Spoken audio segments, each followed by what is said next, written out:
Hey guys, and welcome to Bomb Anime. It's your girl Ruka. and Big Boy Summer here, bringing you an episode review of Paranoia Agent. Please be sure to like, share, and subscribe. You know what it is. Let's get right into it. It's got this strange opening sequence where everyone is like laughing hysterically, and they're just places where you shouldn't be, like on top of a mountain, on top of a table, in like an upscale place, underwater, in the middle of a street. I just know that this is gonna be my kind of anime. It's really, really creepy. Like, I'm not even gonna lie. It's like, who wants to see some old lady, for example, laughing, smiling, with her lips going from ear to ear, grinning on top of a mountain, bro? It's mad. But as Ruka said, I'm all here for it too. And then we've got our first introduction to the world, really. And it's strange to say the least. Like, everyone is so laid back, but it's supposed to be this really built up city area where you'd think everyone would be in a rush to get to where they need to go. And then no one wants to take responsibility for anything at all. It's done in a way that makes you stand up and think, this is odd. Yeah, constant versions of it's not my fault and I'm not the one to blame and it's not me. They should have done something. It's going all throughout. There's absolutely zero accountability from all of these people and communications that we are shown. And obviously that being the first thing that they show means it's very significant. If not throughout the whole series, definitely throughout this episode. And boy, is it. Yeah, and then straight after that we see Sakiko. And we see how different she is in her work environment. She is trying so hard to get the next big design, where everybody else in her workplace seemed to just mill around. No one was working. She's the only one that seemed at all bothered. They seemed to be just waiting for her to come up with the next thing. And it's just so different to the rest of what we've seen. She's literally cracking under the pressure of just trying to do her best. Yeah, I mean, everyone's blasé sort of reality is completely different to hers. I mean, look at Chief. Chief is so flamboyant and lazy about it and doesn't mind putting all the pressure on Sakiko at all. I mean, he's on the phone without even talking to her, telling the buyers that, yo, don't worry, by Monday it'll be sorted because Sakiko will handle it. And that it's no problem. No problem. Like, he knows, bruv. Is he the one drawing, bruv? Well, he seemed very relaxed, obviously, because he isn't doing anything. He's not doing his job, and he's not even expecting any of the other co-workers to do any work. And if that wasn't bad enough, they're openly hostile towards her. Yeah, you can tell with them dirty looks. I mean, any of you guys who've ever worked in an office knows when people are talking about you. It doesn't even need to be an office, retail. Any job, everyone's talking about you. You know it. Speaking of that, Sakiko, later on in the episode, when she's talking to Kawazu, yes, he tells her all the insults that people are saying about her, and she knew exactly which person it came from. That was sad to me. Well, it's hard. It's lonely being at the top. I mean, it is. You know, when you are the best at something, everybody's trying to claw you down. That's true, but would you be able to know which insult came from which person? It just, again, speaks to the open hostility. They're probably just insulting her to her face. They weren't trying to hide it. They were giving her nasty looks. They were talking about her in front of her face. She couldn't hear what they were saying, but, you know, they were doing it the same way. Yeah, man, they're not even nice enough to do it behind her back. What kind of people are these? You know, in this episode, that's the question I've been asking. What kind of people are these? Yeah. And it's to everyone that we see, like anyone that we spend any kind of time with, we're just left thinking, like, what the F? This episode seems to really be talking about the very worst of our society, and I think that the best person to represent that is Kawazu. Mr. Kawazu. The reason why we're introduced to him as Mr. Kawazu is a really weird, masculine, dominating, chauvinistic sort of thing, which is aligned to his character, isn't it? Mr. is chauvinistic now. We're never given his first name. We just know that he's a sleazy person, isn't it? I felt like the Mr. was like more of a joke. no one seems to regard him with any kind of respect, and he doesn't deserve it. He's What? in debt to so many people. He knocked over an old man and said, who cares about that old senile man? I'm really the real victim because I accidentally hit him. How? He won't pay the guy's hospital bills, knowing that he obviously needs the help. The son is begging him. He's showing kids on. He's trying to look up Sakiko's skirt, and he knows that she has just been through a traumatic experience, and that's what he's trying to do. And then on top of that, he intentionally sends her into a panic attack, and it seems like he's getting off on it. I mean, my guy was chasing her down the streets while she's on crutches, bruv. At night. Yeah, what a despicable person. He was trying to shove his eyeball into her peephole to see into. I mean, everyone knows you can't see through the peephole. Why was he doing that in the first? He's just the worst. He is the epitome of this world that has been built. Yeah. He is every disgusting thing that you can think. Even the way he's drawn, his eyes are too big, his tongue is constantly sliding out of his nasty ass mouth. His mouth is really wide, almost more like a monster than an actual person. But I haven't seen anyone really in the anime that looks grotesque the way that this guy looks. Yeah, I agree with you. Like, totally drawn to fit the personality within, and that's a very good thing that this anime has done. Like, you know from the get-go that this is the guy that is the sleazeball here. However, his saving grace is he's actually really good at his job. I mean, he got in front of the police in their investigation, and he's constantly getting new information from the victim, from other possible witnesses, and all sorts. It's like a call to the flawed character of the despicable man. He's actually got some good elements. Not everyone is all bad. What is his job though? He keeps saying, oh, I need to finish an article, which would make me think that, you know, he writes for a paper or a sleazeball magazine. He does?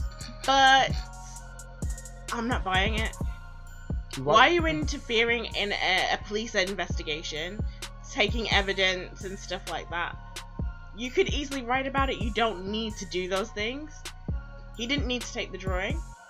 It's for clout and to be the first person to get information that even the police don't have. It's like in the journalistic world, because some of my friends are actually journalists, and the ones who are high flyers put themselves in precarious situations in order to get that. Now, don't get me wrong, they're not like this, but some of their practices can be seen as stalking, to be honest. I really want to talk about the way that the internet is portrayed as a parallel to our real world internet. Look at what happened. Something bad happened to this lady, and straight away people are like, no, you're lying, nothing happened to you, you've always been this way. And she's a bit of a weirdo, yeah, but come on, she was attacked, bruv. I understand what you're saying with the way that the internet works. That is really how things are today. Anything happens, everyone makes their own opinion, but now that you've got the internet where anyone can say anything from the comfort of their own homes with no consequences, you get the real nasty sides of society where they can just tear people down and really destroy people's self-esteem. But at the same time, there were comments from people that knew her, and if I thought it was just like one of the co-workers, I'd just say that they're just hating ass Jelly belly. witches. Witches, I love it. But there was a girl on there who knew her since she was a kid and said that she's always been a liar. It makes me question Sakiko's actual personality, because we haven't really seen much of what her personality's like. It's easy to see her as the victim or to see her as someone who deserves our sympathy, but we don't know anything about her, and she said very little and she's done very little, and it's very easy to seem innocent when everyone around her is so despicable. But also, if you think about it as well, she wasn't really cooperative with the police. She was more cooperative with Mr. Kawazu than she was with the police. She didn't give too much information, and her response was, I forgot, or I didn't remember, which is great, but you could draw them a picture, which you did, and then you didn't contact him again when you got the memories back. She did. She only contacted Mr. Kawazu. She didn't call the police. No, she went back to the police and or she did actually... they come to her? No, she was in their office and she gave them more details. So when she was with Kawazu, the kids on the skates came past her and she had like a PTSD kind of flashback. Yeah. And she realized that because she was trying to say golden, she remembered something golden to the police. She was giving them the details she could remember. When she saw the kids on the skates, she remembered, and then she went straight back to the police, and she said that she had golden inline skate. Oh well. And then they updated their sketch. Fair enough. I was wrong then. She did cooperate, but again, she's been very awkward.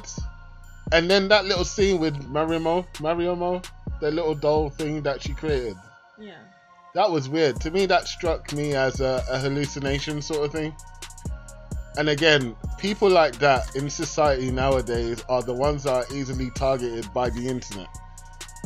They're also easily targeted by the police, and often it's very easy to pin something on a victim. If they're weird, if they're a recluse, if they do things, if they behave in ways that people think is not a normal way to behave. And I think that's exactly what we're seeing. Yeah. She's weird, so the police straight away was like, she's probably making it up. Yeah, which is unfortunate. What was even worse is they alluded to another case that was just like this one, and they wrote that one off as being made up. Even though there's parallels with these two cases, they're just writing them both off. Which, again, we see police do quite a lot. Yeah. Ignore the evidence to fit their own narrative. This first episode is so good. The social commentary is fantastic. Yeah, like seriously. But on the flip side to the internet though, look who they venerated. They made a violent assailant the sort of superhero. Yeah. Sort of let's call him Shonen Bat or Bat Shonen. Like whoa, this guy just attacked someone. How are you gonna give him like a superhero nickname? And that's exactly what happens. You see that happen with psychopaths, with serial killers. Yep. The worst of the worst. Yes, and they're glorified. People make shows about them. Yet the victim's a liar. They're stupid. They should have known. Yeah, I am totally happy with the way that the social commentary's coming here. Going back to Sakiko. Okay. There's so many questions. I know that I just said, people like her can be not believed, but there still is that question. Yes. There is the fact that people close to her think that she could be making it up and that she's a liar. Then you've got the whole pressure that she's under. We've seen her start to crumble. Even before she got hit by Lil Slugger, she was really unraveling. The smallest things were setting her off. She was very close to breaking down already. Being spooked by the homeless person, then she tripped over and almost had a breakdown at that point. She gathered herself together, and then her clothes were ripped, and then she just started to cry again, and then we saw Lil Slugger. And then again, you said with her creation, it came to life. So is she having hallucinations, and did she really make it up? And is she just gathering information after the fact to add to her story unconsciously? But I don't know, it's hard to say she's making it up when Mr. Kawazu also got hit. That is true. But who did he get hit by? Yes, that's true. He's seriously injured. We haven't heard that he's been spoken to. She could have very well done that herself. Yeah, I'm not gonna lie. She could have hit him. I'm not gonna lie. The way that the mysteries here is going on, it's making me definitely want to plow through this anime. I just want to know all the answers to my questions.